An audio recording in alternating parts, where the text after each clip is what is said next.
is real.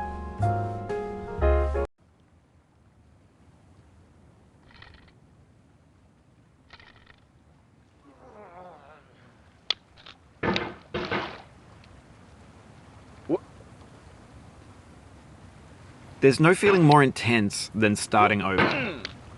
If you deleted your homework the day before it was due, as I have, or if you left your wallet at home and you have to go back after spending an hour in the commute. If you won some money at the casino and then put all your winnings on red but it came up black. If you got your best shirt dry cleaned before a wedding and then immediately dropped food on it. If you won an argument with a friend and then later discovered that they just returned to their original view. Starting over is harder than starting up. If you're not ready for that, like if you've already had a bad day, then what you're about to go through might be too much. Feel free to go away and come back. I'll be here. Alright, thanks for coming with me on this trip. I'll understand if you have to take a break at any point. Just find a safe place to stop and quit the game. And don't worry, I'll save your progress, always, even your mistakes. This game is a homage to a free game that came out in 2002 titled Sexy Hiking. The author of that game was Jazuo, a mysterious Czech designer who was known at the time as the father of B games. And B games are rough assemblages of found objects. Designers slap them together very quickly and freely, and they're often too rough and unfriendly to gain much of a following. They're built more for the joy of building them than as polished products.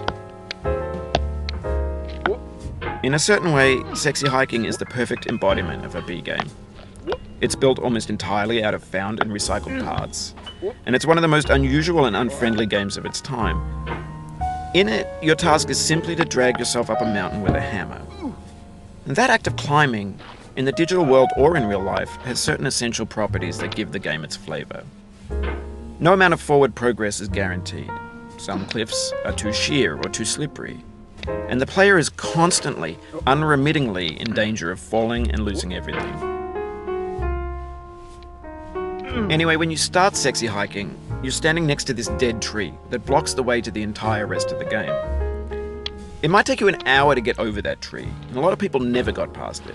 You prod and you poke at it, exploring the limits of your reach and your strength, trying to find a way up and over.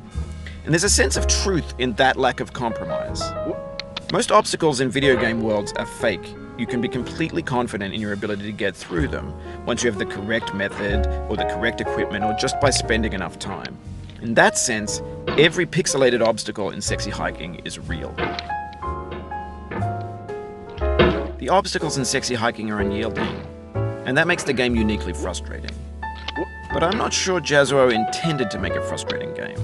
The frustration is just essential to the act of climbing, and it's authentic to the process of building a game about climbing. A funny thing happened to me as I was building this mountain. I'd have an idea for a new obstacle, and I'd build it, test it, and it would usually turn out to be unreasonably hard. But I couldn't bring myself to make it easier. It already felt like my inability to get past the new obstacle was my fault as a player rather than as a builder. Imaginary mountains build themselves from our efforts to climb them, and it's our repeated attempts to reach the summit that turns those mountains into something real. When you're building a video game world, you're building with ideas, and that can be like working with quickset cement. You mold your ideas into a certain shape that can be played with, and in the process of playing with them, they begin to harden and set until they're immutable, like rock. And at that point, you can't change the world. Not without breaking it into pieces and starting fresh with new ideas. For years now, people have been predicting that games would soon be made out of prefabricated objects, bought in a store and assembled into a world. And for the most part, that hasn't happened, because the objects in the stores are trash. I don't mean they look bad or that they're badly made, although a lot of them are. I mean they're trash in the way that food becomes trash as soon as you put it in the sink. Things are made to be consumed and used in a certain context, and once the moment is gone, they transform into garbage. In the context of technology, those moments pass by in seconds. Over time, we've poured more and more refuse into this vast digital landfill that we call the internet. It now vastly outnumbers and outweighs the things that are fresh and untainted and unused.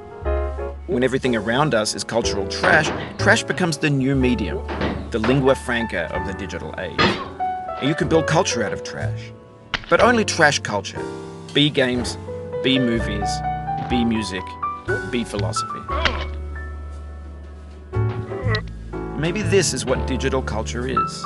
A monstrous mountain of trash, the ash heap of creativity's fountain. A landfill with everything we ever thought of in it. Grand, infinite, and unsorted. There's 3D models of breakfast, Gen X's fanfic novels, scan magazines, green screen Shia LaBeouf, banned snuff scenes on LiveLeak. Facebook's got lifelike bots with unbranded adverts and candid shots of Kanye and